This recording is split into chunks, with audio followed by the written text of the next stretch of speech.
Good evening, comrades. Thanks very much for joining us in tonight's session on Nasser and the Arab revolutions. Very important period in the history of the Middle East.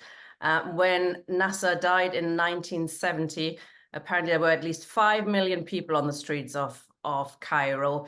King Hussein and Arafat cried openly, and allegedly Gaddafi, the president of Libya, fainted twice from being so emotionally distressed. But, joking aside, the Arab Spring a few years ago, there were still hundreds and hundreds of thousands of people had their posters of Nasser on. So he's played a huge role, even and to this day, in the minds of Arab nationalism. He was a revolutionary, no doubt, and he took many measures that perhaps socialists believe were socialist measures, nationalizations, etc., but he clearly was no communist. So we're today looking at Nasser and the Arab revolutions, and we're very pleased to have with us Yassamine from Hands of the People of Iran. We'll be speaking about 50 minutes, and then we'll open up to questions and comments from the floor. Hi, thanks, Yassamine. Thanks very much, Tina. I'm going to start by talking about the Ottoman Empire, because inevitably, in order to understand the whole nationalist movement, the officer movements that Nasser led, and also probably later about in different forms, Baasism, that started earlier than Nasser but came to power a bit later, we have to talk about the Ottoman Empire. And one thing to remember is that the Ottoman Empire was actually established in the latter years of the 13th century, 1299, if I'm not mistaken. And by 1453, Mehmet II of the Ottoman rule had conquered Constantinople and established the empire. Its decline started in the 18th century. One ruler, Selim III, was replaced by Mustafa IV. And by that time, many of the ethnic groups that were part of this vast empire had started rebelling against the treaties that the Ottoman Empire had signed, the treaties of Jassy, Lausanne, and so on. So you could say that by that stage, the war with Russia, all these defeats had created a situation where people were starting to talk about the sick man of Europe by late 18th century. But in its heydays, the empire covered from Vienna to today's Iran, and from Yemen to Algeria. It's quite a vast area, and it covered most of what we now call the Arab states, the existing Arab states. The importance of looking at the Ottoman Empire is partly also because when we consider the future of Palestine, Syria, Iraq, and so on, we have to remember this close historic background. The so-called sick man of Europe only survived because inter-imperialist conflict allowed it to survive. It had some very strange peculiarities, if you like. It called religious minorities within its own borders as millat, and that's a contradiction, because millat in Turkish or millat in Persian or Arabic basically refers to nationality, while the Ottomans referred to this as people of the same religion. For example, the Jews were one millet, and the Christians were another. And the way they ruled this was that Sharia Islamic law had no jurisdiction over these millats. And these were, if you like, had their own limited levels of independence, except that they paid more taxes than the Muslims. They also had provinces that were governed by a vali. A vali is an administrator, is someone who takes charge, basically. So the country we now know as Egypt was conquered by the Ottomans in 1517. They defeated another dynasty, the Mamluks, and the governors that the Ottoman Empire imposed on Egypt was called an Ottoman Khedive. A Khedive is like a representative of the Sultan, so he was like a viceroy. And this was one of the important provinces of the Ottoman Empire, not just because of its strategic, unbelievably strategic location in terms of north of Africa, the Suez Canal and all the rest of it, but also because of its economic power. Sections of the Ottoman Empire were not agriculturally of any use, while Egypt had cotton, grains, textiles, and they did play a part in the economy of the Ottomans. But by late 18th century, unlucky for Egyptians, it had also become an issue of interest for Britain, partly because Britain did have a very, if you like, unique view of the world in terms of access to India, passage to India, and so on.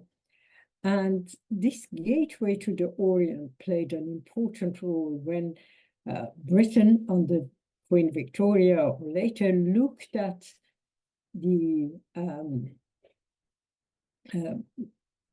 the country. And in some ways, it became one of the first Arabic-speaking countries that saw a clear interest in terms of the British trying to win it over from the Ottoman Empire at that time under Ali Pasha. In mid-19th century, Britain started actually having a presence in Egypt. And this was because the Cairo-Alexandria Railway was extremely important. The Alexandria Railway was one of the first that the British railway companies built outside the UK. In a time when the French were competing with British in terms of investment, in terms of colonies and so on, it was the French who financed the building of the Suez Canal. It's a crucial piece of water. As you know, these days it's become so important because it connects the Mediterranean and the Red Sea. And Ismail Pasha, who didn't like the French, by the way, sold Egyptian shares of the canal to the Brits in 1875. This was partly because Egypt was facing financial bankruptcy and so on. And this led to a rivalry between France and Britain. The British military actually occupied Egypt in 1882, and there was a war with French and European powers that the British won. They imposed something called the Khedival Authority in Cairo. And that's a term that is basically means a protectorate. It's a kind of protectorate. And this was coincided, this is late 19th century, it coincides with a time when Britain was also interested in ancient Egypt, in archaeology in Egypt, in tourism, in irrigation, and long term, they were also looking at agricultural benefits of Egypt, cotton in particular, which was of great interest. By the declaration of the First World War, Egypt was nominally a British protectorate. And you could say that that British actually controlled who was going to be the Khedive. So they moved one guy, moved his uncle into power. This was typical colonial maneuvering in that kind of time. And in all of this, after they put to power, the Brits put to power Hussein Kamal, he declared independence from the Ottoman Empire towards the end of the First World War. And it is in this period that you have to also think of the Sykes-Picot Agreement, the division of the whole of what was left of the defeated Ottoman Empire between France and Britain. Remember that the Sykes-Picot Agreement was kept secret. No one knew about it. The only way eventually the world found out about it was that Russia, the Soviet Union, found the documents in the Tsarist Russia's documents and put them out in the world. There's another issue that we should remember, especially these days where we are bombarded with propaganda about how the West is going to liberate the women of the Middle East. And luckily, you're not a Farsi speaker, otherwise you will get all these Israeli Defense Force documents telling you that Israeli women are so liberated, unlike Muslim women in Arab countries and Iran. Well, in 1919, there were many demonstrations against Britain and against what people saw as this protectorate, this rule over foreign powers that was changing rulers, was dictating what was going on. And women played a very important role in these demonstrations. There are documents about this. These demonstrations had a number of famous leaders, such as Huda Sharawi, who died in 1947, but was one of the leading women's voices in Egypt in the first half of the 20th century. In almost an agreement between the British colonialists and the local ruler, Adil Pasha, the British Parliament agreed that after demonstrations that lasted most of the between 1919 and 1920, the British government accepted that there will be what they call independence for Egypt. This independence wasn't really what you would call real independence, although it was declared and celebrated, I think, in February 2022.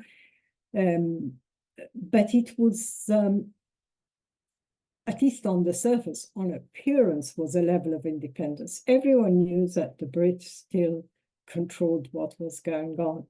And in fact, military presence of Britain lasted until 1956. Their control of the kingdom was through a new royal family. And this is a pattern that exists in Jordan, in Saudi Arabia, they found Brits were very good at finding tribal leaders, somebody they could put in power, and he would be their, if you like, their agents, their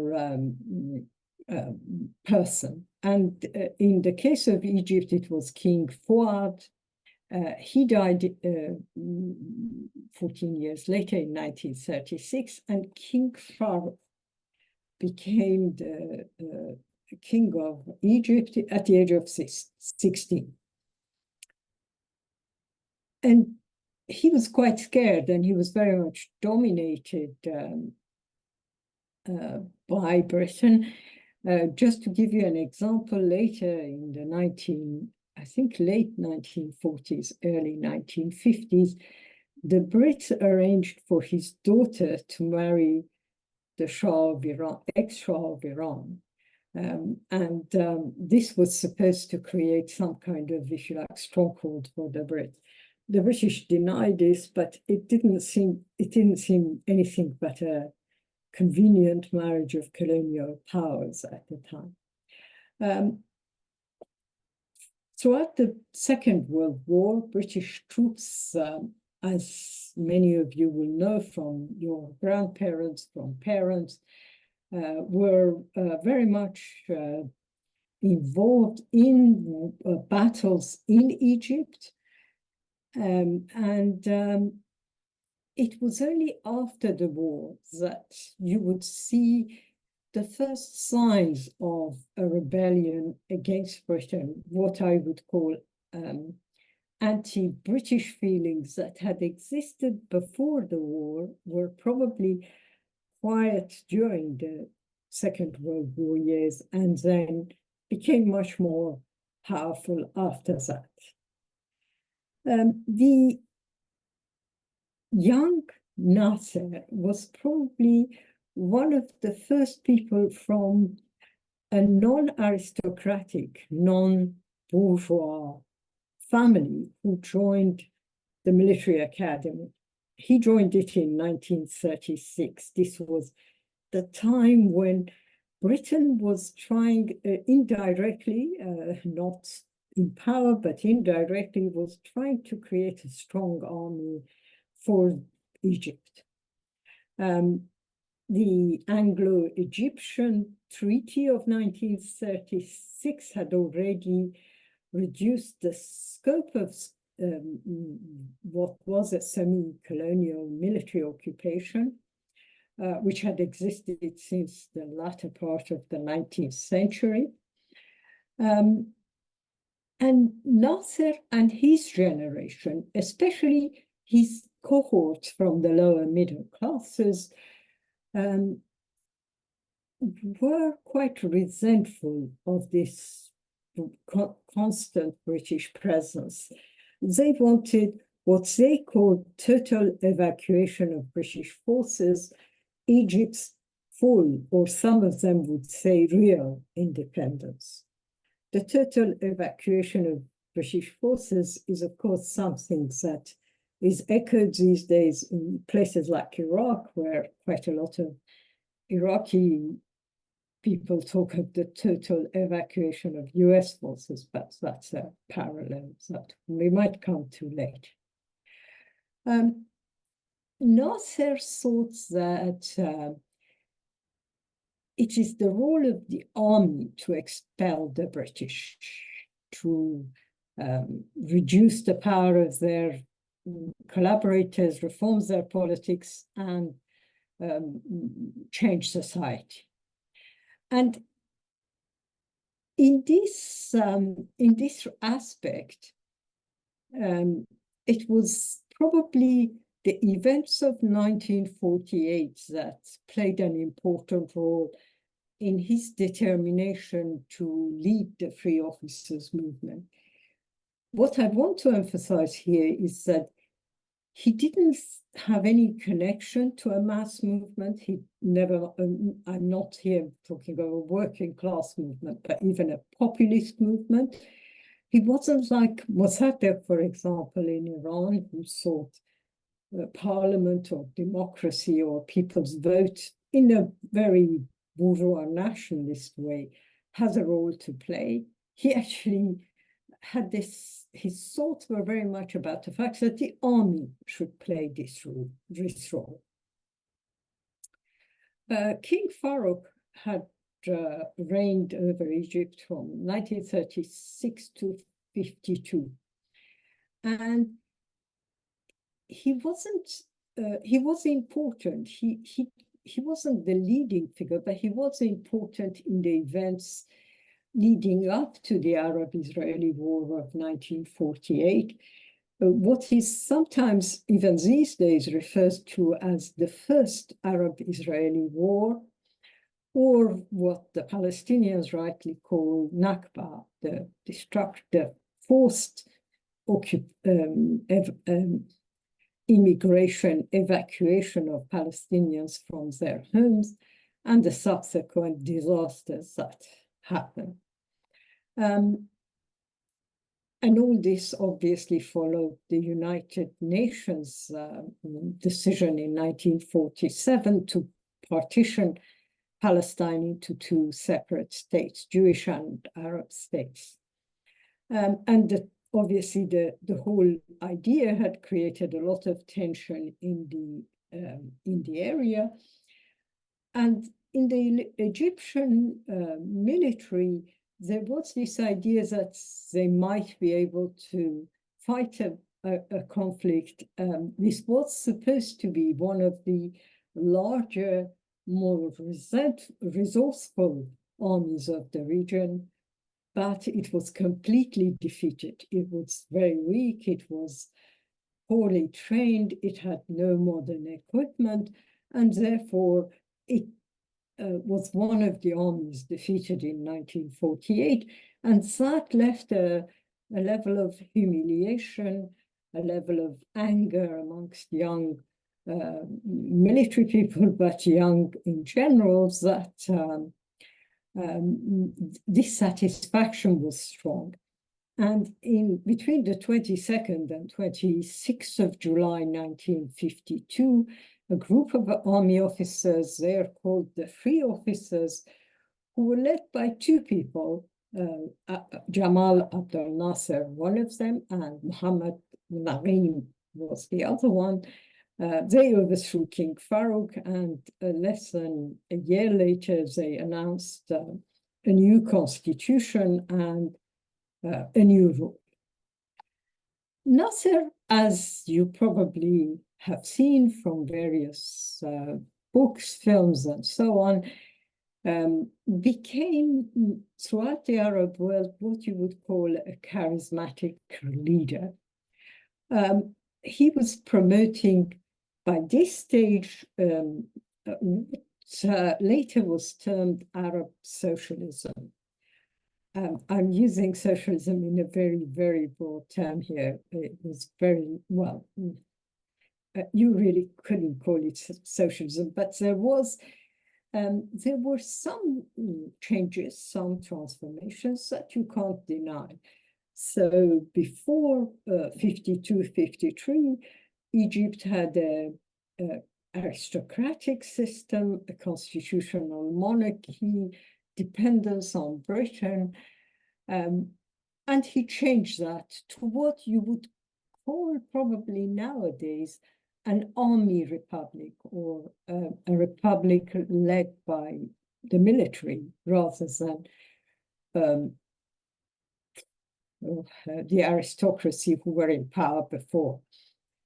And of course, that state in its non-monarchic system has survived, but as you probably know, it is a capitalist, private sector dominated neoliberal regime, economic system now.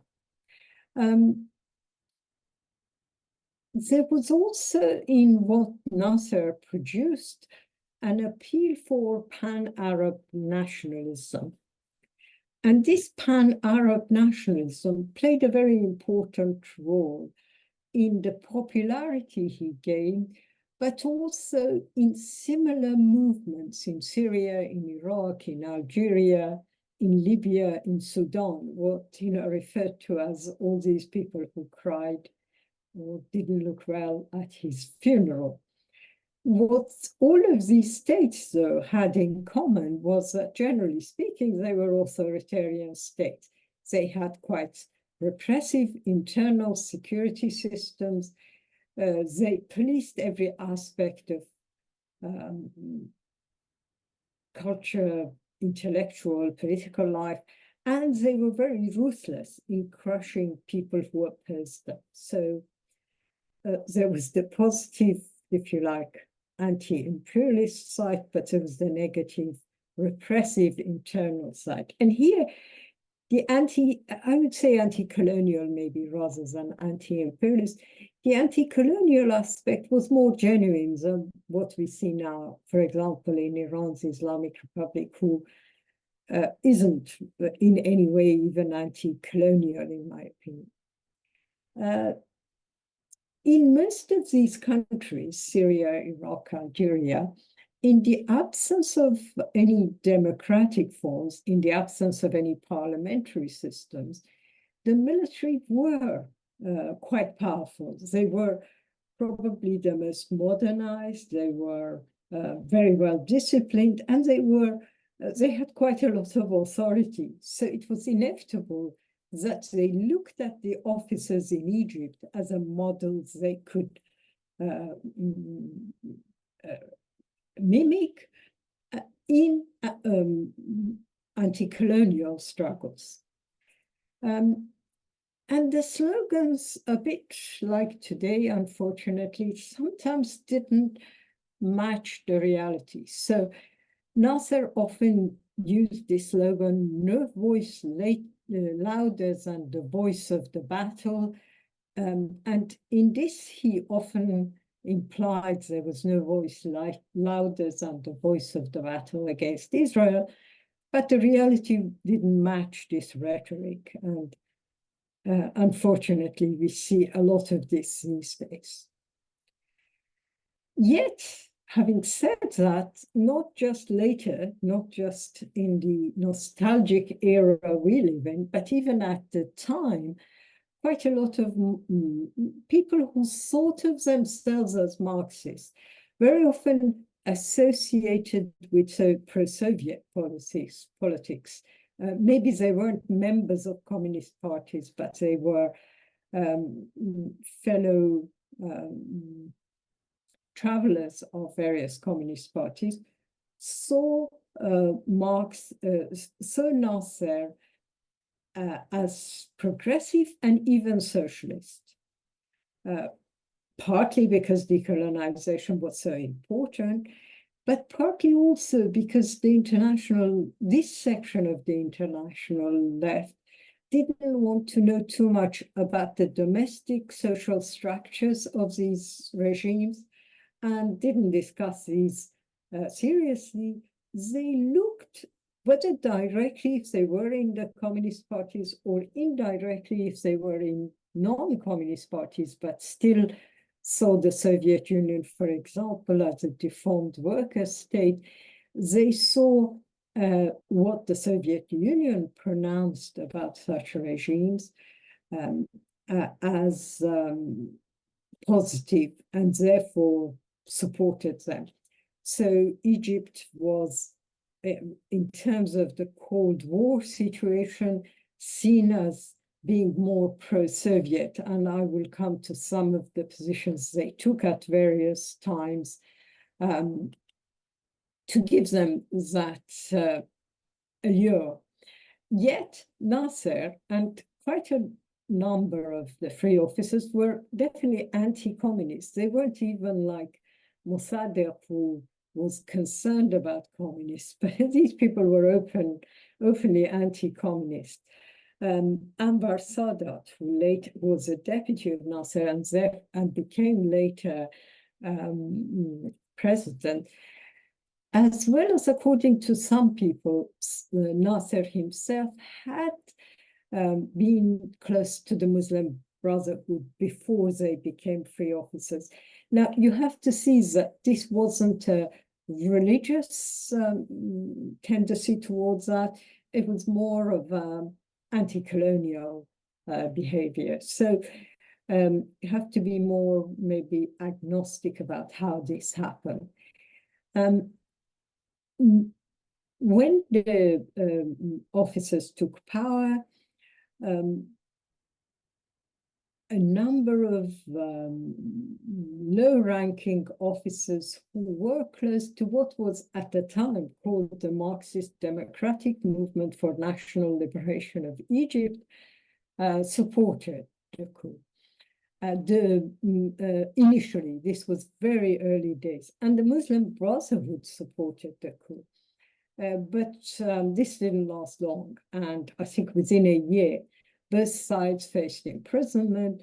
In the case of Muslim Brotherhood, they built actually their base on, if you like, complaints about repressions that they faced and so on. The officers also didn't have a good relationship with the working class.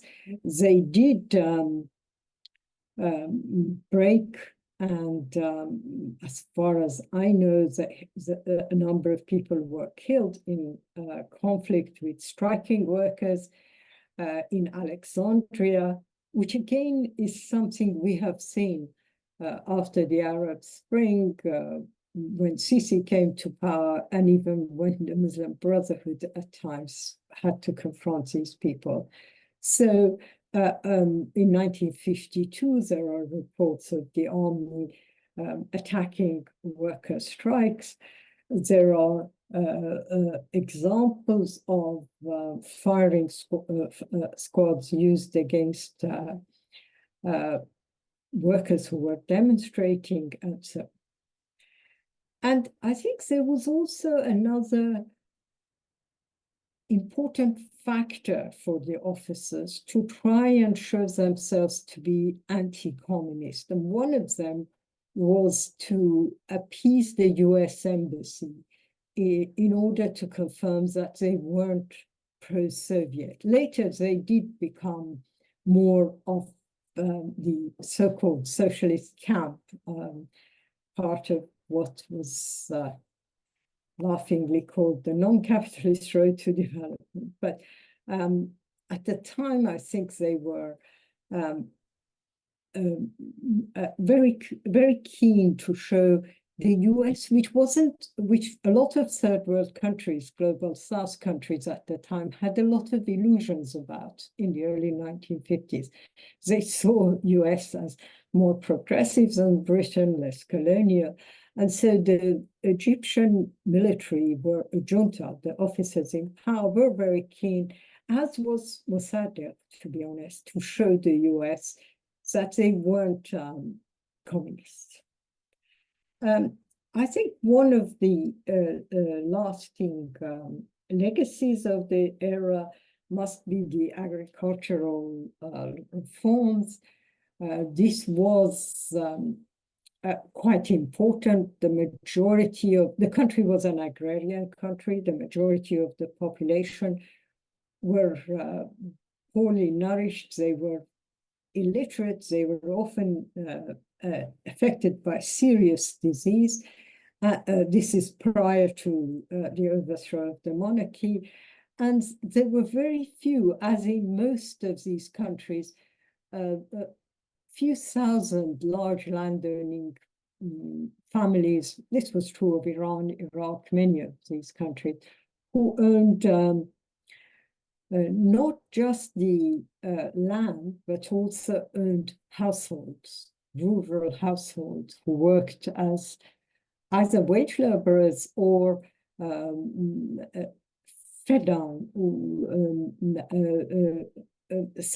as owners of plot of less than 1 fedan, which was not enough for subsistence, and therefore were owned by larger landowners. So the free officers' success, I suppose, is eliminating to a certain extent this large landowning class, the feudalism of the era, and modest land reforms. You have to say that all of these land reforms that happened in the 1950s, in some cases in the early 1960s, can at best be described as very modest. They did improve the situation for the landless and the small land-owning peasants, but they didn't change the situation dramatically. And long-term, quite a lot of these people couldn't survive in the rural areas and became the shantytown dwellers of Cairo and other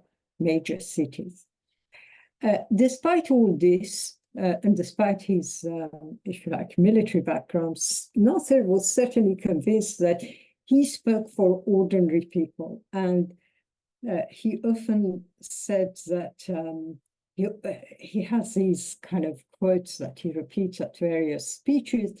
And he often used to say, "Lift up your head, my brother." This was one of his regular quotes, implying that he associated himself with an ordinary person.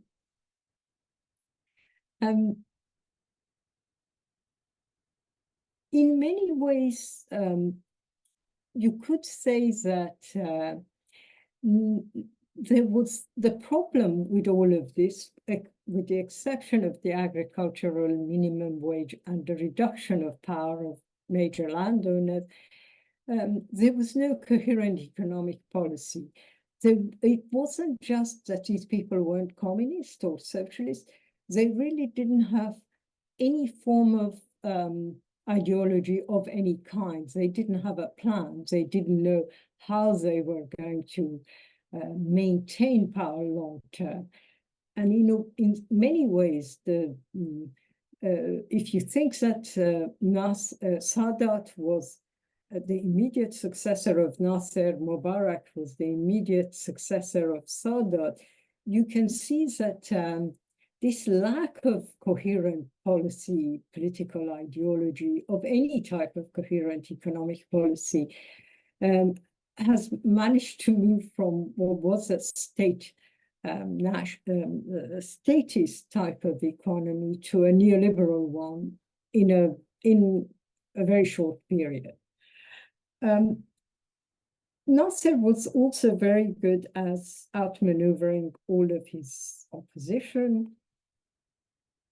He had rivals within the officers' group, but by 1954, he had secured his position.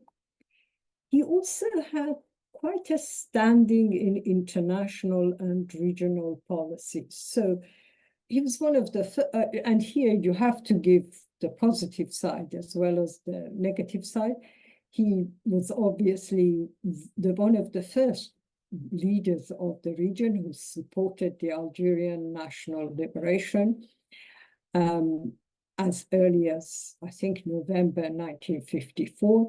He gave the FLN a voice using powerful radio stations that Egypt broadcast in Arabic to all the Arab countries. It had quite a range in terms of accessibility. And I think it was called Voice of the Arabs, if I'm not mistaken. And he was using that not just about FLN, but also to directly talk to Arabs outside Egypt, and at times over the heads of their own government. So he was very keen to call for rebellion against the Baghdad Pact. Those of you who don't remember the Baghdad Pact, this was the British and the Americans had created an anti-Soviet pact. Iran of the Shah was obviously part of it. I think Turkey and Iraq had joined it. So, but they managed, for example, to stop Jordan and Lebanon to joining the Baghdad Pact. And at the time, in the 1950s, this was important. Nasser saw himself as a third world leader, and I think his if you like, claim to fame in some ways on the international scene was when he went to the Bandung conference that was called by Sukarno. At the time, India, China, India's Zhou Enlai was there, China's Nehru was there, and he started this rhetoric about anti-colonialism, non-interference in other countries' affairs. So 1955 was, if you like, him launching himself on the international stage. The debates about the Suez Canal had been going on.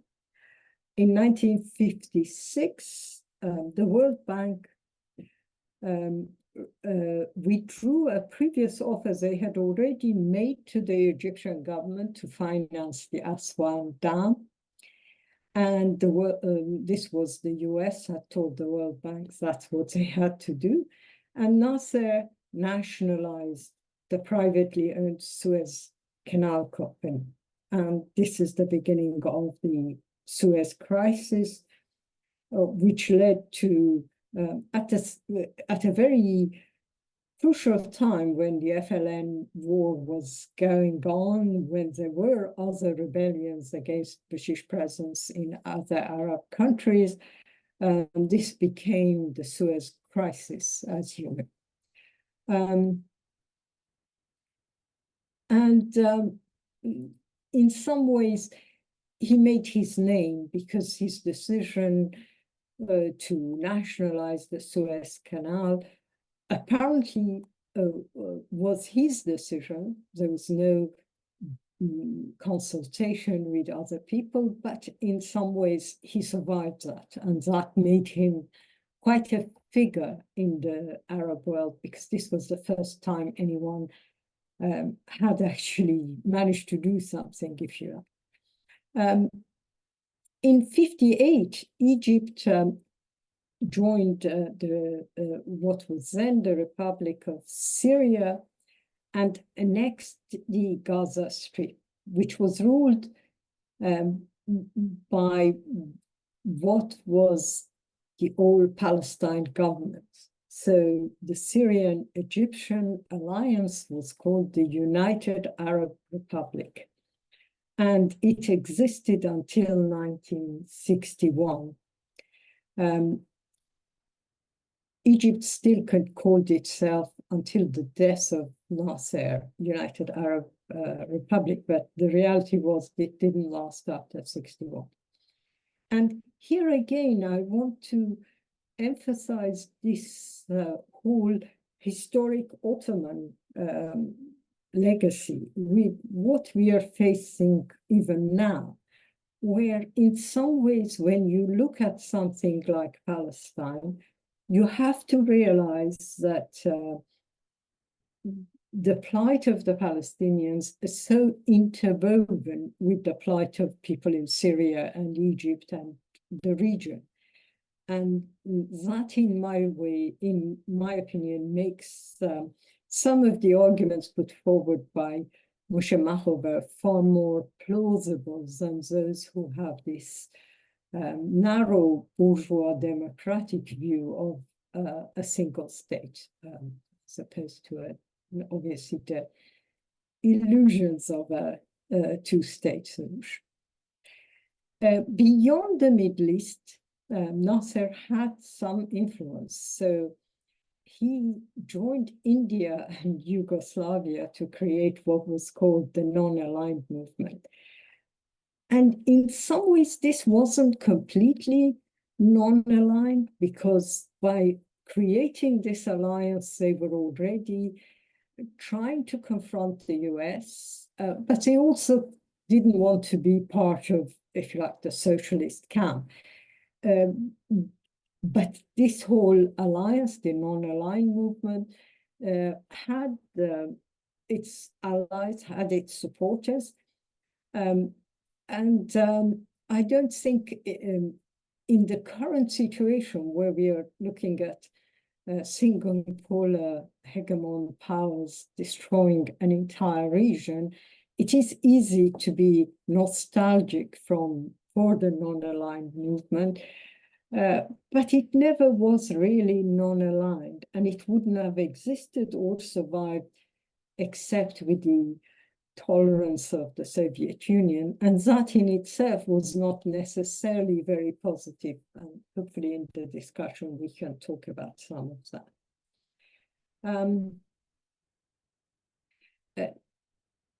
Nasser's nationalization was in response. I mean, he went he used lots of slogans in advertising why he was nationalizing the Suez Canal. He called it a symbol of despotism, great humiliation, and he actually calculated that the money that Egypt could get from the Suez Canal would be far more than what the World Bank could offer, and so.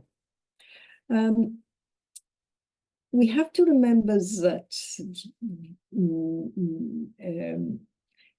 this period of the mid-1950s also coincided with a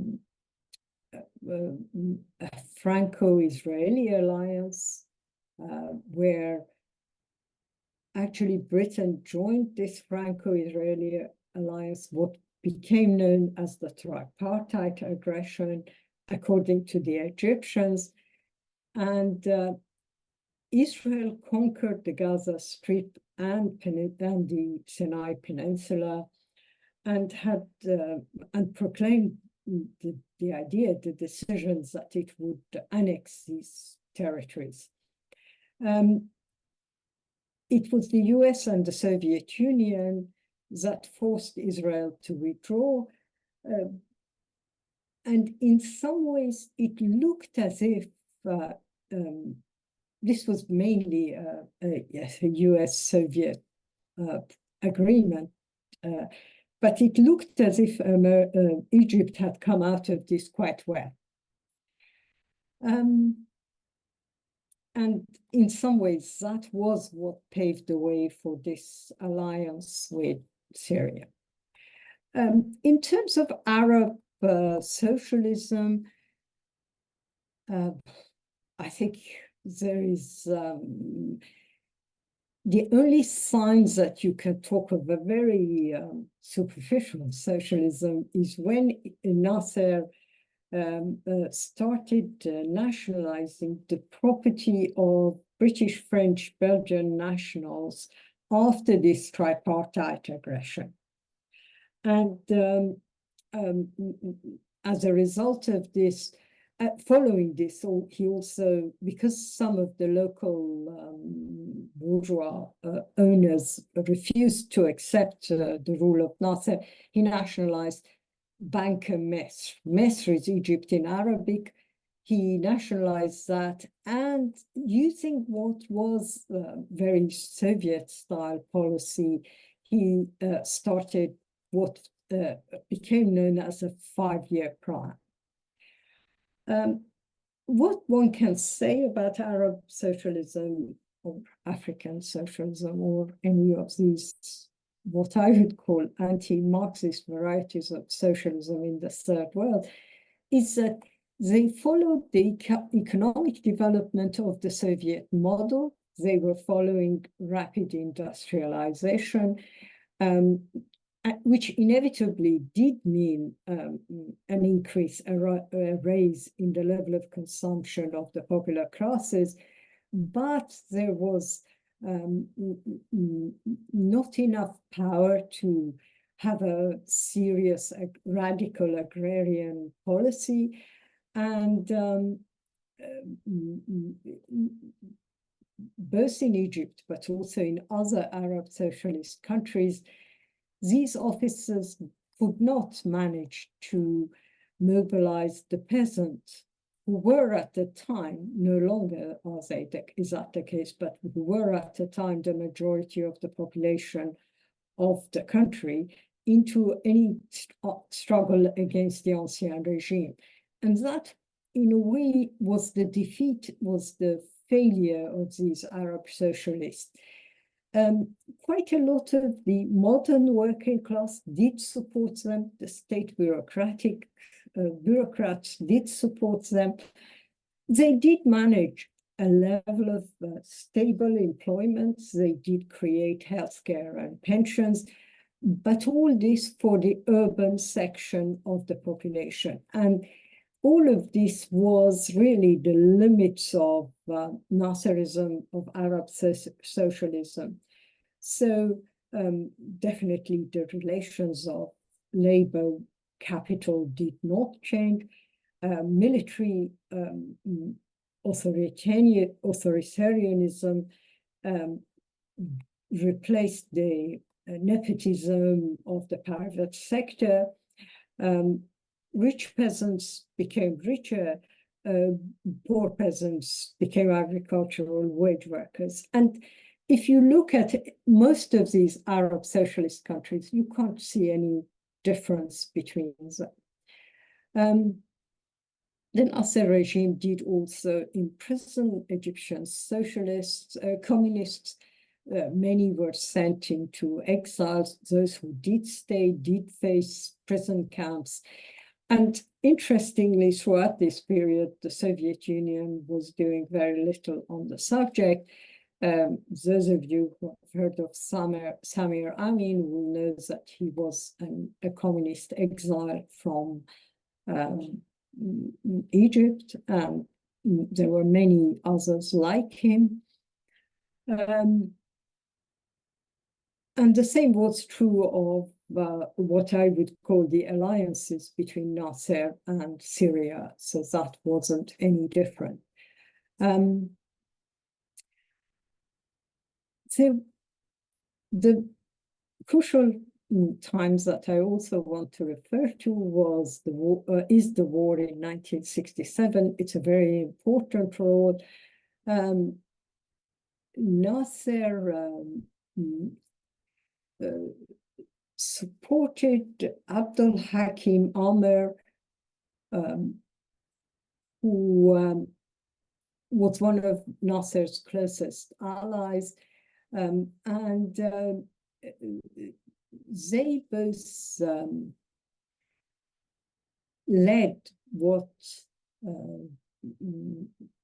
ultimately, according to some, provoked the war of 1967. Israel attacked Egypt, Syria, and Jordan in June 1967, and the defeat of the Egyptian forces was considerable. You could say that Israel didn't need any provocation, and that's probably true. So history will judge the defeat as a lack of preparation rather than a provocation. Nasser was so devastated by the defeats that he actually offered to resign. But according to what I've read, masses appeared on the streets. And there's two views of this, a bit like the current Sisi pro-Palestinian demonstrations. There's always good reason to believe that it was Nasser's lieutenants, his allies, that orchestrated these demonstrations. Please don't resign. In the case of Sisi, please stand and be the president for another N years and maybe for life. But it could be that there was a level of genuine support for him as well. So in some ways, the defeat of 67 also reduced Nasser and Arab socialism's international standing. This was a crushing defeat, not just for Egypt, but also for Syria. And I think the Arab New Left very much felt this. So it's in this period that we see, for example, the two Marxist Palestinian groups rising, the Popular Front for the Liberation of Palestine and the Democratic Front for the Liberation of Palestine. There is quite a lot to say about Nasser and the Palestinian movement. I will leave it to the Q&A because I realize I'm talking for far too long. I'm briefly going to talk about his legacy. I think the first demonstrations against the Nasser regime by workers and students was as early as 1954. And you can say that various forms of protests existed all the way until 1967, when it became far more of a serious protest movement.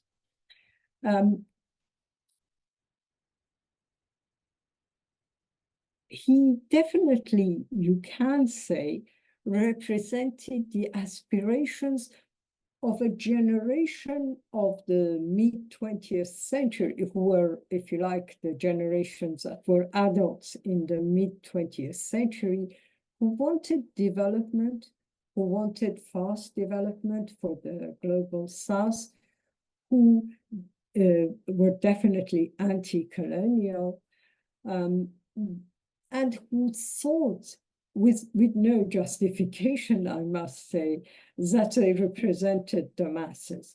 No justification in that, by definition, by being army officers, they had not even gone through a bourgeois parliamentary system. They had no base.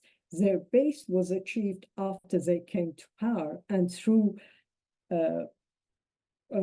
populism, through use of media, radio, presence on the streets and so on, of gaining this kind of popular support.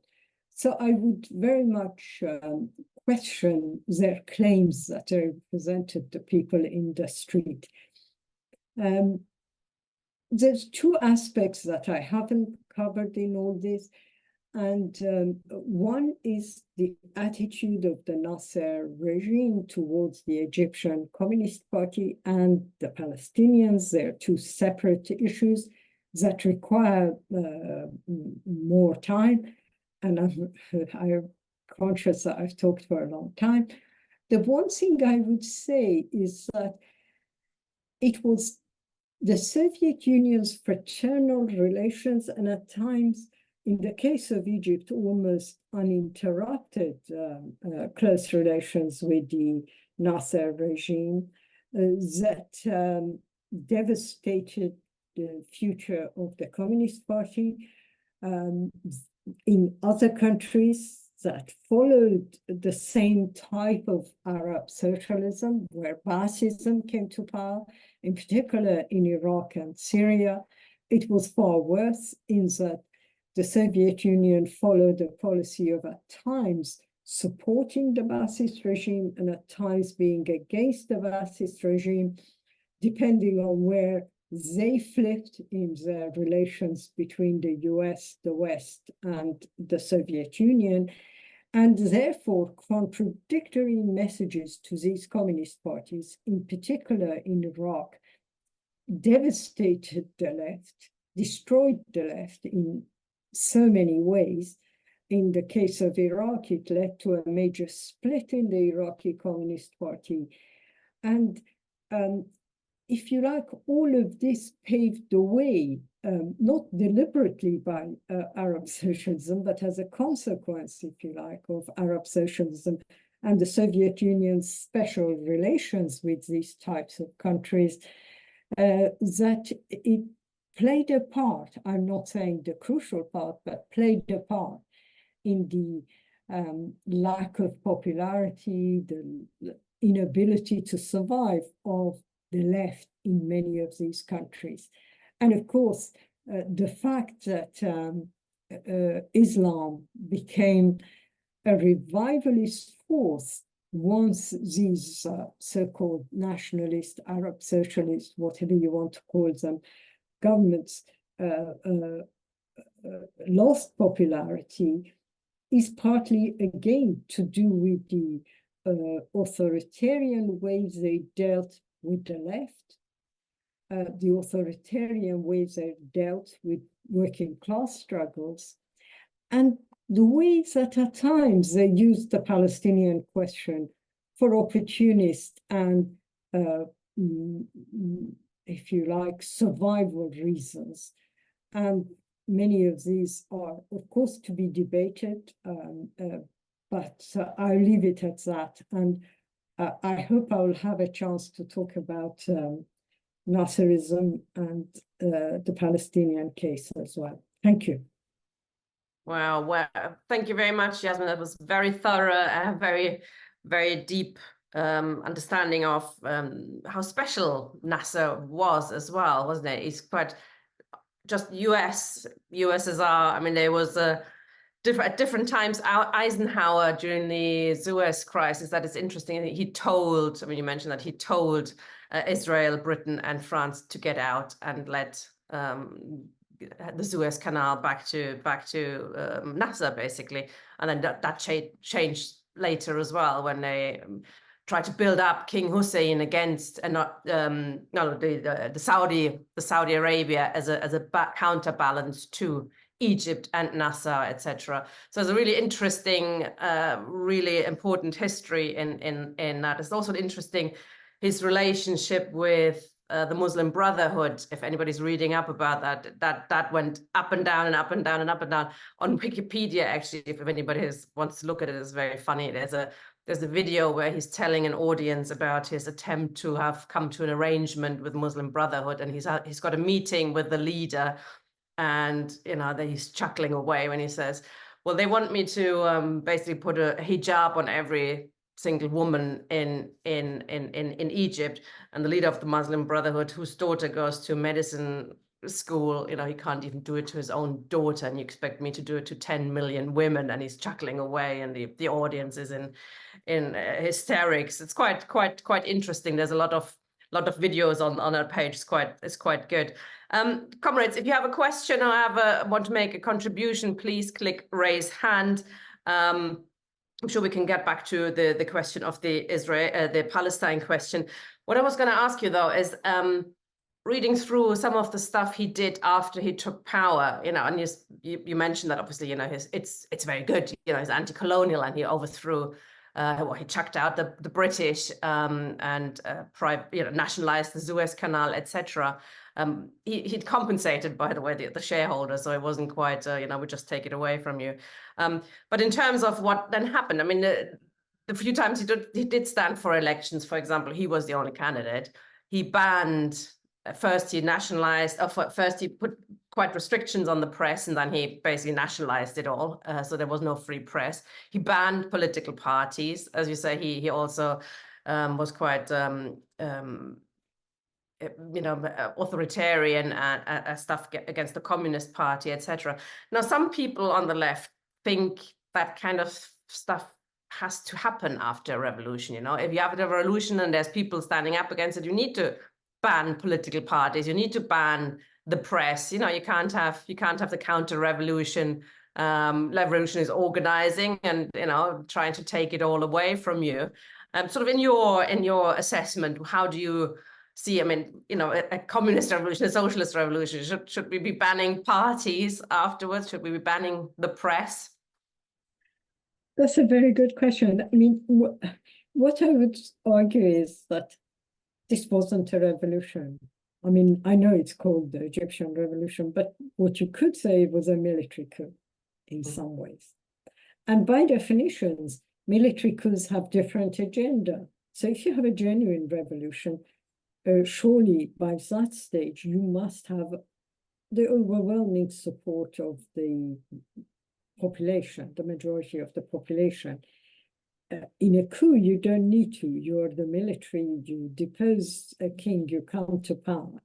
And that defines Baasism and Nasserism, because that's what the Baasists did to the king in Iraq and in Syria.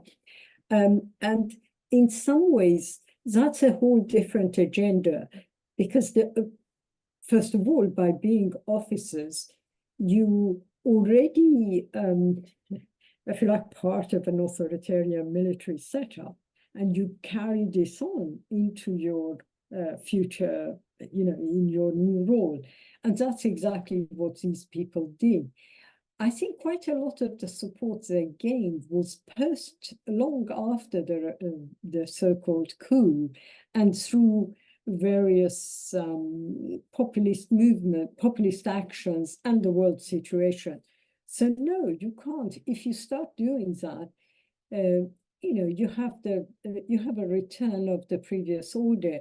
But even if you don't have the return of the previous order, you're paving the way to the preparation of a situation where the most reactionary but financially or foreign supported opponents are in a better position to replace you than, if you like, the people who come, who are asking for more rights. So you have two types of opponents after a change. On the one hand, you have people who want basic rights, like the communists who wanted better land reform or something. And on the other, you have the supporters of the ancien regime.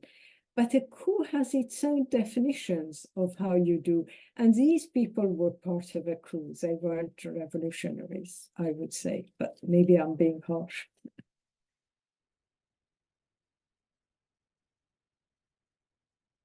I can't hear you, so. Sorry, I unmuted myself.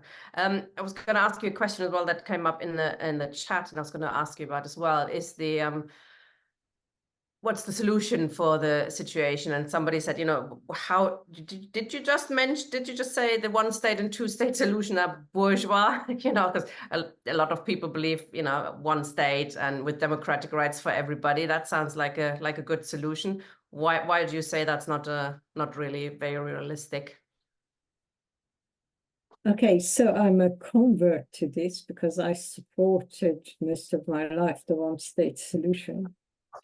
The reason I would say that is that if it happens under a bourgeois system, what are you going to tell the Israeli working class? I think Moshe Machova makes a very good point that the Israeli working class is in a good position right now. So in order to win them over, you have to say, this is not the same as South Africa, where the workers were Black and the owners of capital were white. There is an Israeli working class. They are privileged, they are colonial working class, but there is an Israeli working class.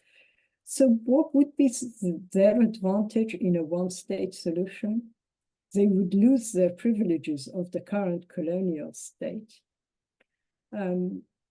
So if you were talking of a one-state solution, which I still believe it has to be no division in terms of states based on religion, you would need a more regional solution, and that regional solution requires social revolutions. The overthrow, the alliance of the working class in the countries such as Syria, Jordan, what the history of Nasser actually shows you was very much velayats within the Ottoman Empire with no defined borders. Palestine was part of the, if you like, the Syrian governorate. And so the plight of the Palestinian working class is very much involved incorporated in the plight of the Jordanian and the Syrian working class. And you would need to look at social revolutions that had the overthrow of those regimes and capitalism in that area. Otherwise, a bourgeois democratic one-state solution, a bourgeois liberal, bourgeois liberal one-state solution is not realistic. We can call for it, we can demand it, but it's not a realistic solution, in my opinion. And I think Moshe Machova has explained it very well, much better than I can. But there is this problem that you need to have, I think in a regional social revolution, the Israeli working class will see its future being in that single state.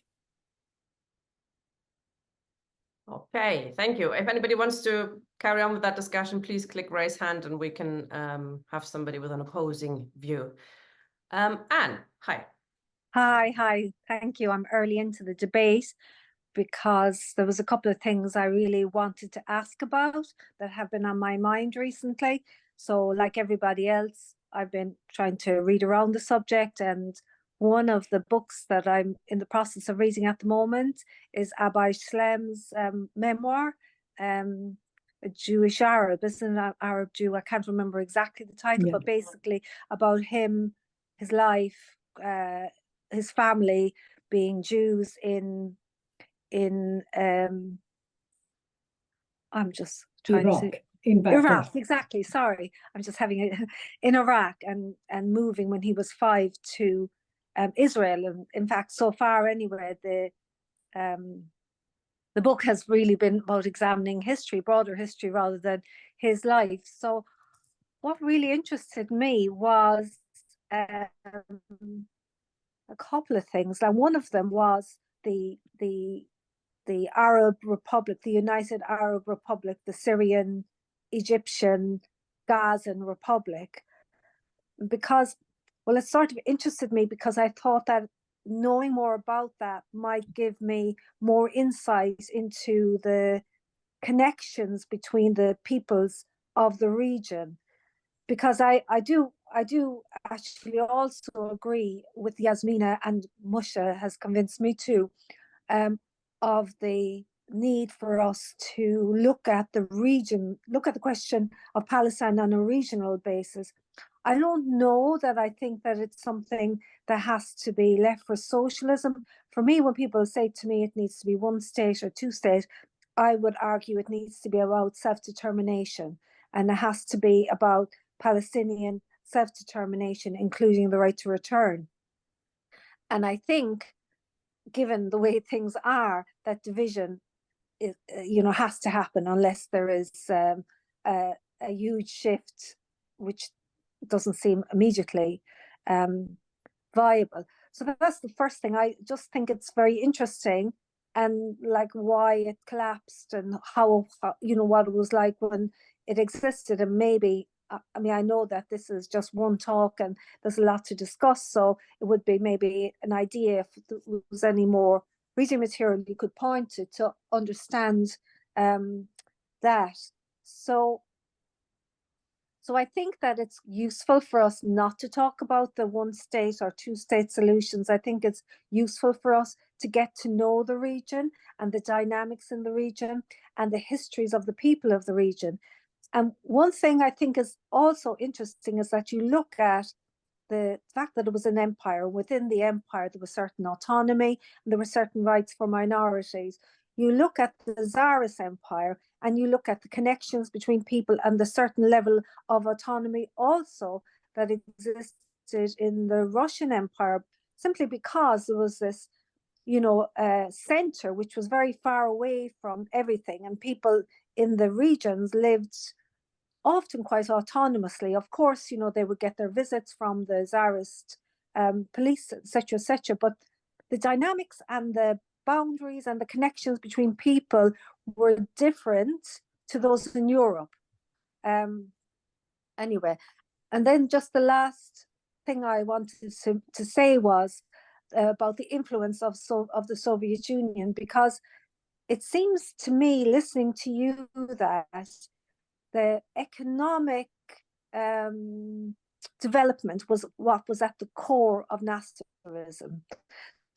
So therefore, it was like an enlightened group of officers that took power, and they were going to give socialism to the people by giving them, the kind of economic advantages that perhaps they wouldn't have had in earlier times, make them more secular, make them more urban, develop them in that way. And that definitely is like a Soviet policy. And the fact that there was little or no democracy, or indeed that it was accepted that this regime was socialism of some kind, although there was no democracy, seems to me to be clear evidence of the kind of society that the Soviet Union was, and the kind of program it was putting forward for others to follow. And that in a way what the Arab states did by kind of having like the opportunity for self-determination at a later stage was in choosing socialism. They kind of got this kind of socialism, rather than perhaps if they had the opportunity at an earlier stage in around the Russian Revolution, it would have been different. And then like when you look at Afghanistan and the coming to power in 1978 of like, again, with the coup of army officers in Afghanistan, I'm just wondering whether you see like any kind of connection with a similar approach of introducing secularism and socialism from above, again, with not much in the way of democracy. So, okay, there's quite a lot there, but yeah, it was so interesting, so interesting. I wish I could sit you down for a week and talk to you about it, and I will sometime maybe. It's so interesting. Thank you so much. And Yasmin, do you want to reply straight away? Just a very quick comment on the kind of Arab socialism versus Afghanistan. So cynically, the Soviet Union didn't even consider these to be Arab socialists, right? While Afghanistan was different because the Khalq and Parcham were part of the Soviet brother parties. So there is a big difference. In terms of these countries, and here we're talking of Iraq, Syria, Egypt, all the rest of it, the emphasis was on these terms that they had evolved in the Soviet Union, the non-capitalist road to development. It was absolute nonsense. They didn't think this was socialism, right? All that the non-capitalist road to development meant was that they weren't part of the US client states. That's all they were worried about. There is a difference, again, I mean, I don't like any of the factions of the Afghan Communist Party, Parcham, Khalq, whatever, but there is a difference in that at least they pretended to parrot the vocabulary of socialism. Nasser didn't. Nasser was very clear. He was anti-communist, and the Russians, the Soviet Union, were well aware that he was anti-communist. He actually, just before the Suez crisis, when he wanted the US as an ally, he kept going around to the US embassy saying, look, we are anti-communists. You know, he literally said that. So I think there is a distinction, and it shows the opportunism of the Soviet Union, that even the brother parties that were full supporters of the Soviet line were sold out for the sake of these reactionary, authoritarian nationalists, because the main issue was not socialism by that stage. The main issue was the survival of the socialist camp. That had become, I mean, democracy didn't play a role in any of these. Obviously, after Stalin, there couldn't have been any talk of that. But what was very important was that they had no illusions. They couldn't care less about these. And remember, the Nasser attack on strikes was not something that people didn't know about. They knew about it. And the Soviet Union just thought that didn't matter. I'm sure Egyptian Communist Party people were actually told either shut up or leave the country or you'll be arrested and we are not going to defend you. That's what happened in Iraq, where the Communist Party basically was told to shut up and put and that was their policy. In terms of Islam, it's important to remember what he's saying, which is crucial in the history of the whole immigration of Jews from Arab countries. So we are constantly told these stories that the Jewish population in Iraq, for example, were bombed out of Baghdad.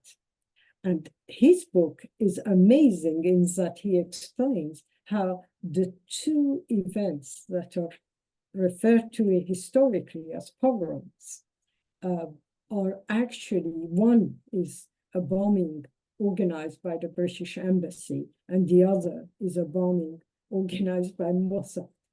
This is to encourage the Jews of Iraq to leave Iraq. And he's a very thorough man. I know him very well. He's a very thorough historian. He's not saying these off the top of his head. He's gone and looked at archives. He's read all the details as his book references of what people said about what happened in Baghdad in the 1950s. And it is the Nasser era, so it's relevant to refer to. Thank you, Yasmin. Thank you. Matthew. Yeah, there's just a few things. I mean, the thing about Nasser, of course, is that obviously he does have the real advantage of dying at the right time. You know, when he dies in 1970, you know, before he does anything particularly awful, and it's, you know, his contemporary Sadat, who's in the same association, the same set of politics, goes off and does a deal with the Israelis and so on. So Nasser, of course, gets this enormous funeral, which 6 million people turn out, you know. And he's also, of course, he's lucky in Suez, isn't he? Because obviously Suez is a lash up between the French, the Israelis, and the British. Which is stopped by the Americans, who turn around to the British and say, "Well, you can't do this. We'll collapse the pound, because you know you said to us you're going to be an ex-colonial power, and you can't suddenly turn around and just decide to start taking over bits of the world again, because we run the world now and you don't." So you know, the British had to do a runner. So in that sense, I mean, history treats him very well. Even though he died at the age of 52. I think that the interesting contrast, actually, as you say, in terms of, you know, the army taking over as a coup against Farouk, who was pretty awful, is Iraq, of course, because Iraq was a popular revolt and did throw out the Hashemites by means of a popular revolt, which is then stopped by effectively, you know, the army taking over itself, and then of course Saddam, who was a CIA man, you know, and the sergeant in charge of the Ba'ath Death Squad, an interesting character in those terms. So it's this sort of contrast between those two, you know, that obviously you do have a real popular revolt in Iraq, but it is prevented from taking power by the army. In terms of Israel, I mean, the interesting thing about Israel, of course, is that in current circumstance, I mean, part of this war that's going on at the moment, of course, is about the disintegration of the politics of Israel as it stands. I mean, the thing is about the Israeli working class at the moment, of course, is that Israel is a deeply unequal society. And the working class, of course, has been suffering, you know, an increasing level of poverty over the past period. And the revolt against Netanyahu and included general strikes. I mean, despite the fact that obviously the trade union, Histadrut, which is completely integrated into the systems of government and Zionism, attempted to stop this from happening, the actual working class said, right, okay, no, we're out of here. You know, we're stopping work because we don't put up with this stuff. Now, the question really then becomes, obviously, okay, well, if you want democracy, then obviously you can't have Zionism too, you know, and you can't have the occupation of millions of people, because obviously, you know, if you want a democracy, you can't sit run an occupation regime at the same time. You can have one or the other. Now, I mean, most people, I mean, a lot of people I know will say, well, you know, they're all evil colonialists and we shouldn't bother with them. But obviously there's a class dynamic here. And the question was to put that, you know, put that question. Some people did.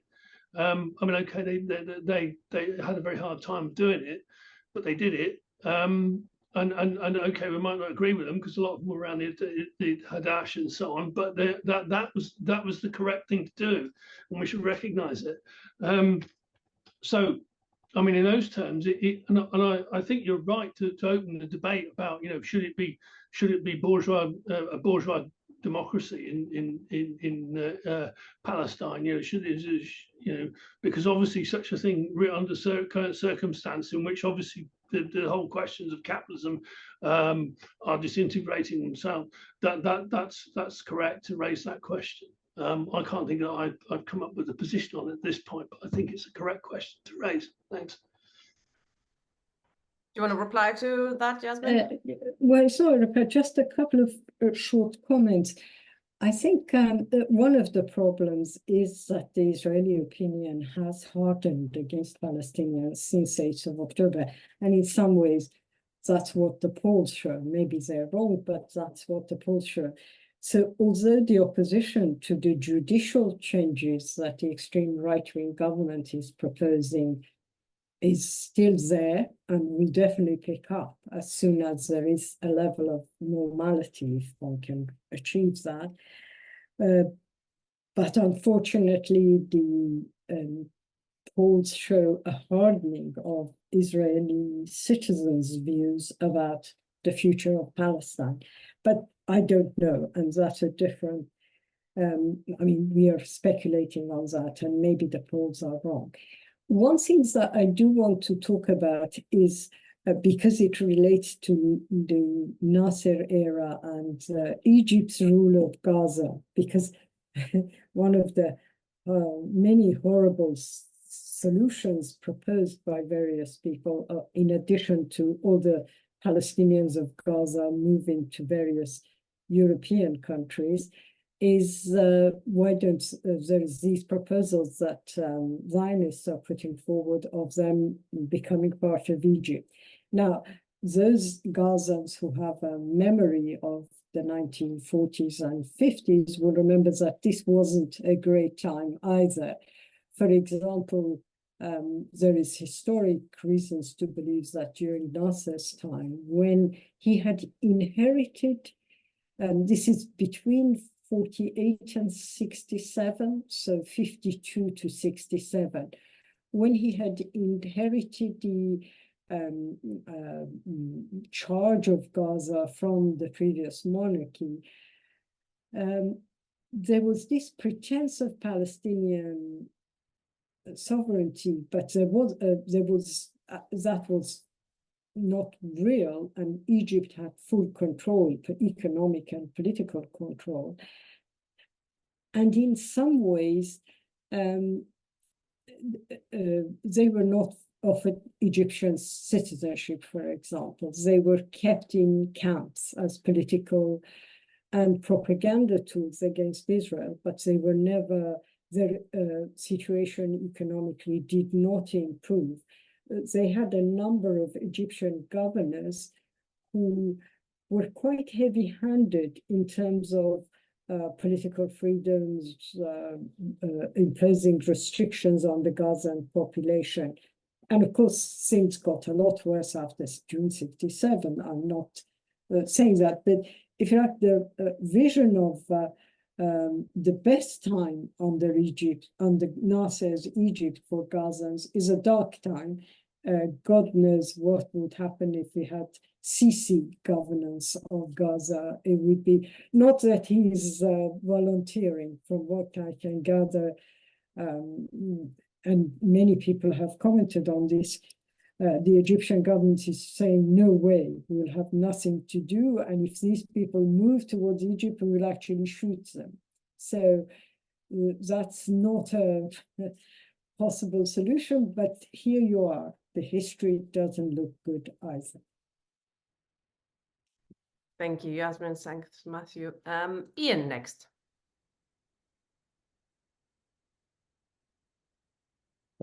Thank you. Good evening, comrades, and thank you, Yasmin. It was a brilliant presentation, fascinating throughout. I just wanted to ask about the balance of forces in not only Israel, but all the nations surrounding. The idea of a regional solution is predicated upon there being a class that's capable of taking power. For example, in Egypt today, I presume that would have, outside of Israel, a substantial proletariat. But it's a proletariat which wouldn't necessarily move in the direction of socialism. What are the chances, for example, of the Brotherhood taking power in the event of some kind of upheaval, perhaps as a consequence of what's happening in Israel, Palestine, perhaps in the consequence of, God forbid, millions of people being driven into the Sinai Desert. And then, of course, Jordan, which is often presented as a kind of island of stability, particularly in the West, is portrayed in that way because the dynasty there is a British placeman.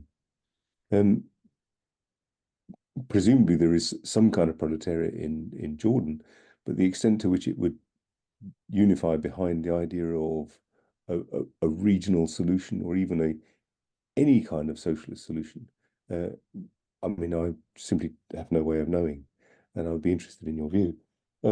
Other countries, of course, Syria and Iraq, have been so destroyed. Much of the population seems to be déclassé, from what I've read, and it may be quite faulty. But something like 70% of men being looking out of work or underemployed or whatever, where joining a militia seems like a reasonable career choice. At least it'll ensure some supply of bread. Under those circumstances, whilst I think it's probably the best possible solution, a regional one, what are our chances? Good question. Very good question. And I don't pretend I necessarily have the answer, but a couple of points. Muslim Brotherhood came to power and didn't manage to maintain power, not just because of the coup. The coup was part of it, but Muslim Brotherhood lost its shrine when it was in power. I was in Egypt just before and during the rule of the Muslim Brotherhood, and ordinary people were saying, these people are corrupt. They're associating with big technological telecom companies. Ordinary people in the street who didn't know what multinationals, but were telling me, look, you see this advert for telecom companies. It's a Saudi-owned company. The Muslim Brotherhood is in collaboration with them. They're exploiting us. Our poverty is because of that. So I don't think you should see, and I'm not underestimating the possibility of Muslim Brotherhood gaining power in any of these countries, but you should not underestimate if you like, the level of information that ordinary people, ordinary working class people in Egypt or Iraq or Syria now have because of the connected world we all live in on the economic policies of people like the Muslim Brotherhood. The Muslim Brotherhood has a base, but that base is really tarnished, is really defeated. There isn't a left. That is the problem. There isn't a viable left in Egypt, and that's a serious issue. And no one can pretend that this will be achieved overnight. But what I am saying is that the Egyptian working class should not be underestimated. This is a working class that did fight against Nasser, did fight against the Muslim Brotherhood. There were the same Alexandria cotton factories that fought against Nasser also fought against the Muslim Brotherhood, and they were the first strikes against Sisi's government. So we should not underestimate the history of these countries and the fact that some of these countries had communist parties in 1919. The first meeting of the Egyptian Communist Party took place in 1919. Iraq had one of the largest communist parties of the region. And yes, it is true that the working class is decimated in Iraq and Syria, but there is still a working class. You can't deny that that working class exists. I mean, in Iraq, the youth are actually in a very active anti-sectarian movement. The things that unite the under 25s, if I understand it correctly, in Iraq, is their hatred of sectarianism. And both the Muslim Brotherhood and the Shia sects that support Iran are seen as the enemy. And that is a very positive development in a country where there shouldn't be such divisions. So I think I'm not saying that socialism is on the card. I'm not saying communist parties are on the verge of gaining power. But I think sometimes because the West is portraying the Middle East as this, if you like, scorched earth area where nothing exists, is either the liberator, the wonderful US Army and the IDF, or the Islamists who are barbarian. We all, inevitably, me included, only see these two poles, but the reality is more complex, and that reality has chances. It has limited chances, but given that the US is not exactly in a position to do much against Houthis, never mind, I don't know anybody in Iraq or Syria, then it's not as hopeless, maybe, as we might think. And I am encouraged by what I see in the demonstrations. So in Amman, for example, the demonstrators throughout the Gaza events since the 8th of October, the demonstrators are shouting, "We are all Palestinian." You know? They're not saying we're Jordanians supporting, but because they are Palestinians, they're actually, there's 25 million Palestinians outside the borders of the occupied territories. It's a large number. And Jordan is a country where it's the most unstable. I do agree with you that the British press is presenting him as the only steady hand he's the most unstable government in the region. Let me give you an example why he's unstable. The Jordanian government seconded South Africa's motion to ICJ, the International Court. Now, if you told me this a year ago, I would have fallen off my chair. Why is the Jordanian king doing this? Because he's scared. He's scared of his own population. And in some ways, when you have people in large numbers in Amman demonstrating, saying, "We are all Palestinian," when you have a few million, I've never seen a demonstration like that in Sana'a, in Yemen, of people saying, "We support Palestinians." You do see that this isn't today's development, that people identify with Palestine as an internal issue, not as a solidarity issue. They see this struggle as their struggle. And that's why there can be a regional solution, because people don't see it as solidarity. Iran is different. Iran is opportunist, in my opinion, in its attitude towards Palestine. And most Iranians don't feel part of this because they don't consider themselves Arabs, never mind pro-Palestinian. But in Amman, in Damascus, in Baghdad, but definitely also in Cairo and in Riyadh, people do see the Palestine issue as a day-to-day issue. It's not, for the last 70 years, it has been an important issue for the people of the region. So uniting them on this issue is important, because every time the Iraqis have failed, Nasser has failed, every time anyone has failed, their argument has been, we can't do much because we are fighting for Palestinians. Well, they were actually doing deals with Israel in secret. Yeah, so it's an integral part of bringing down these governments, and people see it as that. They don't see it as, something the Jordanian king can do. They don't see it as something that bin Salman can achieve.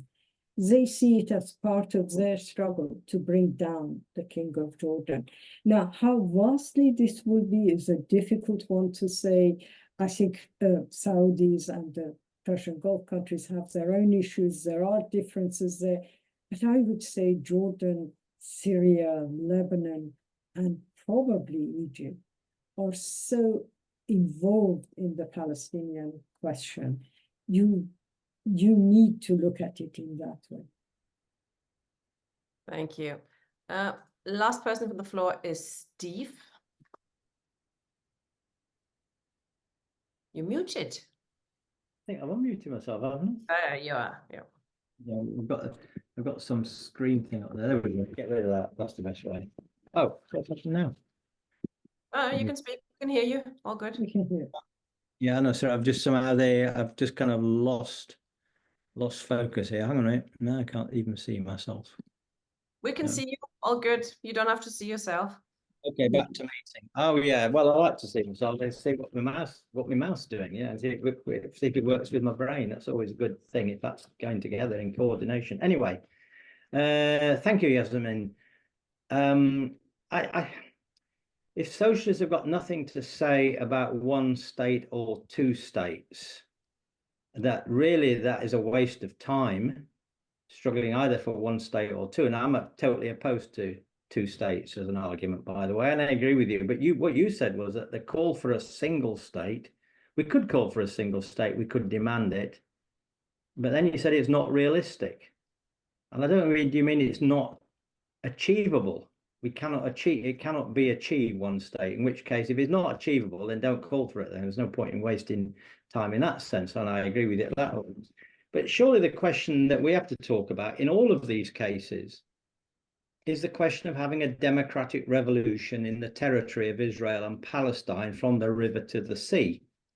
Because that's the struggle that's actually going on there, involving people. And you can think the idea of a democratic secular republic. Secularism is an absolutely crucial question in all of this. The problem of Zionism, which is an anti-democratic idea, the idea of self-determination, the idea of having a constituent assembly, which the Trotskyists always raised in the past, the right of return, the end of arbitrary imprisonment, torture, the freeing of political prisoners, which is a big issue amongst Palestinian people, the end of house demolitions, free speech, having elections. All these issues are all bouncing around there in the area of Israel and Palestine. And it's not to isolate that revolution from democratic revolutions in other parts, because you could have a democratic revolution in Iran, different sorts of democratic issues, in Egypt, in Jordan. I mean, it's one thing to say in Jordan, we're all Palestinians, i.e. solidarity, they're saying, with the Palestinian people. But as you pointed out, what about a democratic revolution in Jordan? Do they want to get rid of the Jordanian king and the Jordanian ruling class? So I think I've understood the idea of democratic revolution doesn't stand on its own. It's part of a permanent revolution. So we should be talking about democratic revolutions in Egypt, in Iran, in Jordan, etc. Now, those things are all connected together, but we shouldn't set that against what's happening in Israel and Palestine. So I think we have to have a focus on that. We have to have an idea of how that struggle for democracy can come to fruition, can be won, as it were. And that means that the key role to be played by the Israeli and Palestinian working class. Now that's the question, are they ruled out? Do we see the Israeli and Palestinian working class as a force for democracy in that area? I understand the argument that a section of the Israeli working class is, as it were, bought off. But that's not true, and I think Matthew made that point. Don't forget that 20% of the Israeli working class are Arabs. They're not Jewish workers. So, you know, it seems to me there's plenty of potential for a democratic movement in Israel right now, which of course is suppressed by the war. So I think we've got to keep focused on democracy and the struggle for democracy and the struggle for a democratic republic, and not simply hide it behind some general idea of a Middle East socialism, which appears to be completely abstract from where the struggle actually is. Do you want to reply to that, Yasmin? Yeah, I'll just say a few things on that.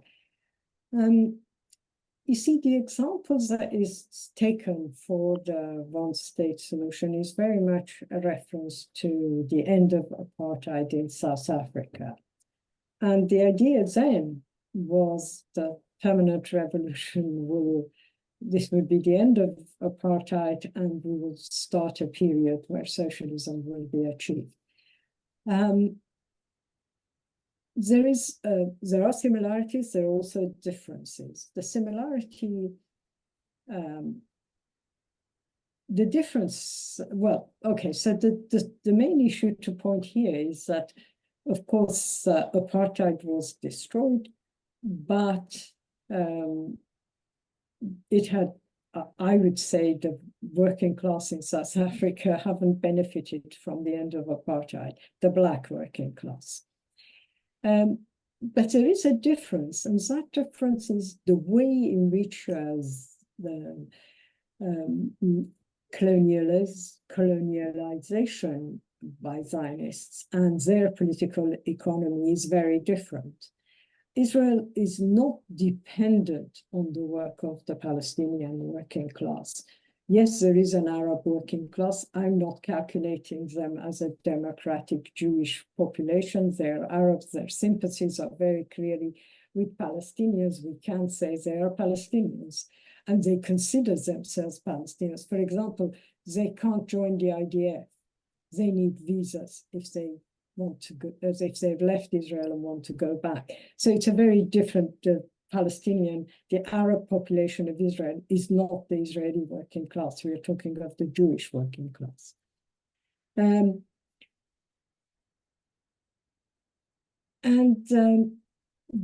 overthrow of the Zionist state and the establishment of a democratic secular state is obviously a step forward, and I don't think anyone would disagree with that. And from that point of view, a one-state solution is something you can aim for. But such an overthrow cannot happen from outside. As much as we wish it, this will not happen from outside. Part of the peoples that should be creating such a unified democratic state must be the Israeli working class. And here we have to ask the questions that Moshe keeps asking. What will be the benefit for the Jewish working class in Israel to call for such a solution? Given the fact that currently they are the elite of the working class. Okay, they're still under exploitation, but they are elite. They are, if you like, the aristocracy compared to the Arab working class, the Arab Israelis even. And therefore, it is how do we envisage these people to rebel and overthrow the state that is beneficial for them in alliance with what has become, whether we like it or not, 7th of October has changed the mental attitude, the mindset of the Israeli population. History will judge whether this was a mad act by Hamas or it was a very brave act. But irrespective of that, there is a solidifying position in Israel by all sections in being more hardline about Israel. The peace movement exists, the pro-Palestinians exist, but it is very limited. In those circumstances, how do we envisage a Jewish working class to unite with the Palestinians for a democratic state? Unless we say, oh, we wish it in the United Kingdom and in Europe, and it will happen because we wish it, and democracy will prevail. I can't see it. I try to think about it, but I can't see it. And as I said, from the 8th of October, I see less chance of it than I did before that. And here, the question is very different from solidarity. This is not solidarity. There are people on the days, on crucial days, when there has been reports about, for example, military attacks on Gaza hospitals, you see people rushing over the Sinai desert, walking towards the border, i.e. Egyptians volunteering to go. It's by shooting at the front of these that the Egyptian state stops the Egyptian working class walking into Gaza. It is by force that they stop it. And that is different from you and I going to a demonstration in London, in peaceful London, and showing solidarity with the Palestinians. It's a different level of engagement. It's a different level of commitment to a case. And that's, I think, makes a difference. Thanks, Yasmin. Anne wants to have a second go. Yeah, thank you very much for allowing me to do this. Okay, so yes, it was just about the question of solidarity and the engagement of other peoples in the region with the question of Palestine. So like with Jordan, like Yasmin already made the point that such a significant, something like 60% of the population is in fact Palestinian. So we are all Palestinian means something very different to them. And like the question I would ask is, does we are all Palestinians imply we are all of the Arab people, we are all of the Arab masses? You know, that's what people are saying if they're connecting that question to their struggle against their own regime. And then the question, like, it's interesting now that Yasmin raised that issue of the Egyptian border, because I was going to ask you about that. Because, like, you know, I hear like quite a lot of stories about it from people, Palestinians whose family are still in the Gaza and they're trying to get them out. And it's corrupt, of course, so it's whatever, 7,000 euros or 10,000 euros per person to get out. But the Guardian reported that this was happening, and now the Egyptian government sacked all the people on the border and put new people in there that apparently are incorruptible, but obviously they will be corrupt. But nevertheless, it's extremely difficult to get anybody out, and the border sounds like it's very heavily fortified. And so, and it is the only direct way out of Gaza, isn't it? There isn't any other, there's no other way except along through Israel, which is an impossibility. So I just wanted to ask you, like, what do you think is happening with that? Of course, like, Egypt doesn't want refugees, but at the same time, like, look what's happening inside in Gaza. You know, we're on the brink of mass famine already. You know, when you look at the reports on Al Jazeera and other channels, you can see how thin people are. You can see just how desperate it is. So, I mean, there's huge pressure from among its own population for action, as there is among the populations of Jordan and Syria and elsewhere. Doesn't it seem, you know, that, I don't know, it's like, to me, it's kind of hard to understand that some concession wouldn't be made, that some program would be established to allow people from Gaza to leave, which is what Israel wants.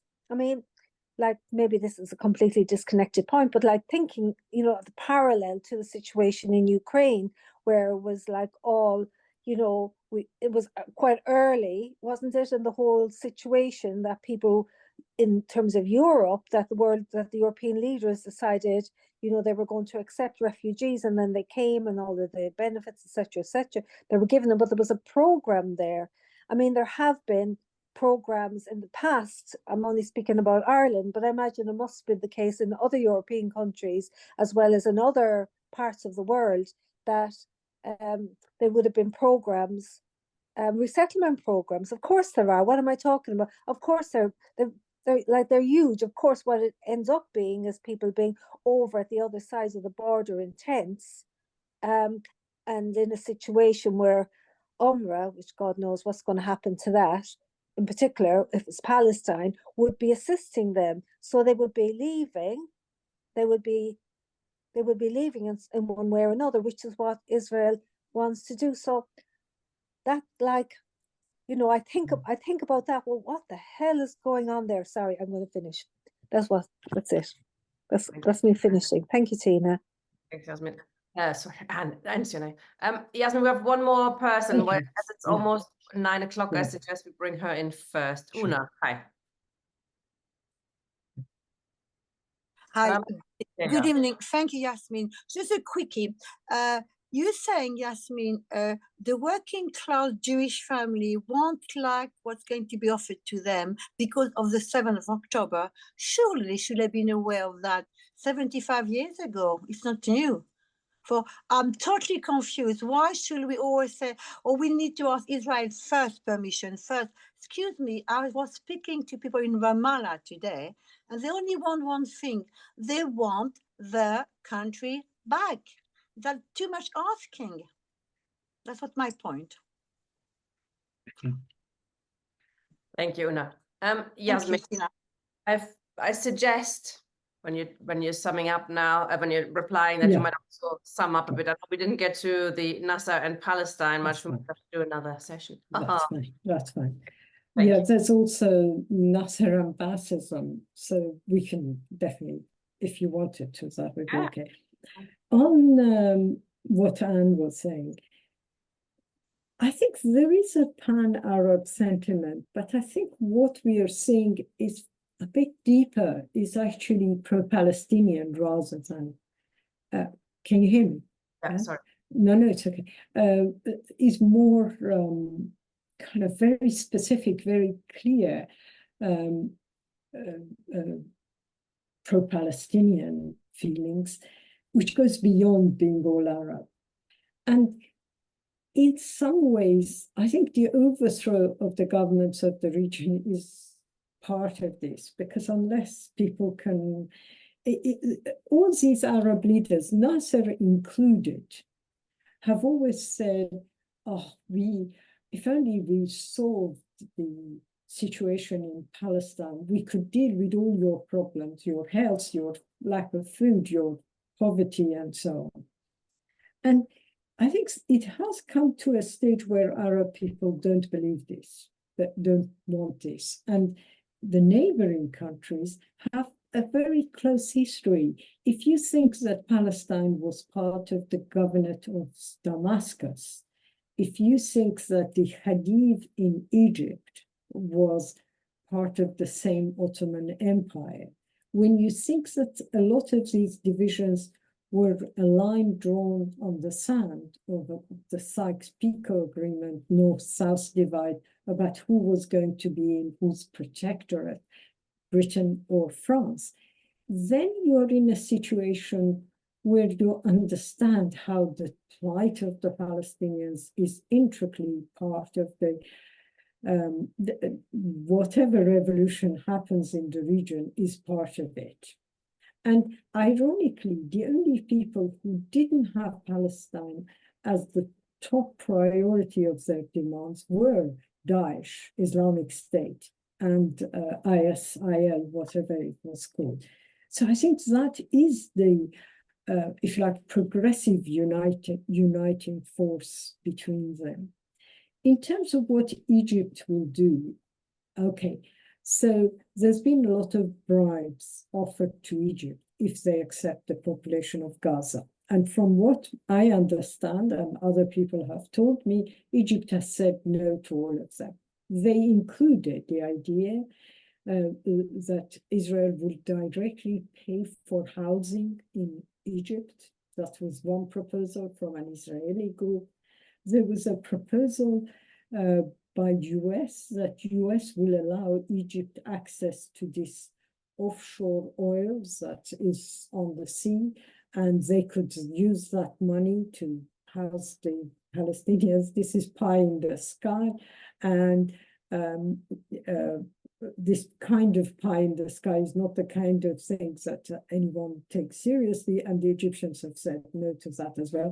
They might be under Sisi, a completely corrupt authoritarian government, but they're not stupid, so they haven't. The proposals that are taken more seriously are, they're all appalling suggestions, I agree. It's forced migration of people. The ones that some people tell me, at least Middle East-centered people tell me, is taken seriously, is the idea of Tony Blair going around, I assume, to East European countries, because I can't imagine Britain or Germany facing already electorally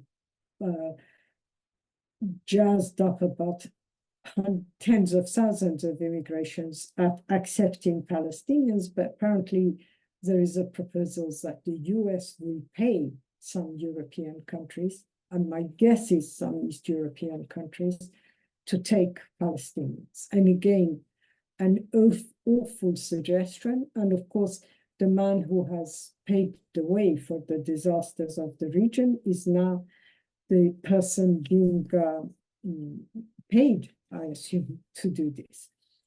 None of these will work. And I think what is tragic is this hunger that might lead to much larger scale destruction of the Palestinian people than anything we have seen so far. I mean, what we have seen so far is terrible, is tens of thousands, a lot more than the 25, 26,000. Because if I understand it correctly, the US, and they're not very friendly, estimates that there is at least another 7,000 dead under the rubble. So we are talking of 30-something thousand, and there's a lot more. And given those numbers, given that kind of devastation, I think we really are looking at an even more serious humanitarian disaster, unfortunately. And there's no way that we can imagine the destruction that this is causing. In terms of Israel, I wanted to make it clear, I don't think that we should listen to what the Israeli popular opinion is, but all I'm arguing is that those who put their hope in the idea that there will be a section of the Israeli working class that will be large enough, effective enough to help the Palestinians create a single democratic secular state are wrong. There is no sign of this. There hasn't been any sign of this in the past. And after the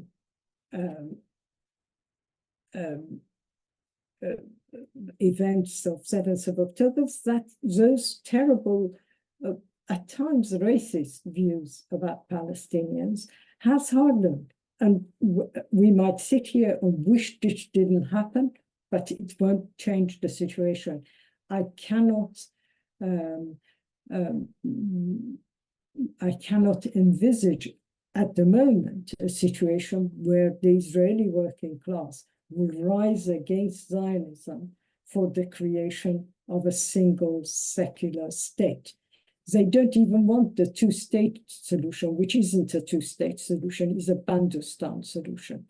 They're even retreating from that. But if you listen to the so-called, what I would call soft Zionist, Labour, ex-Labour Party supporters, that kind of people, they still go on about the two-state solution. But in what two states? There is nothing left of there's nothing left of a Palestinian state.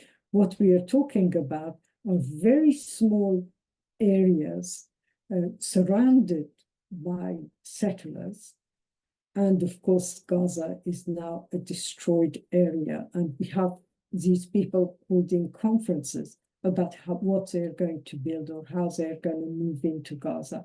So in these disasters, in these terrible situations, I think you have to think realistically, and that realism is the overthrow of the Zionist state.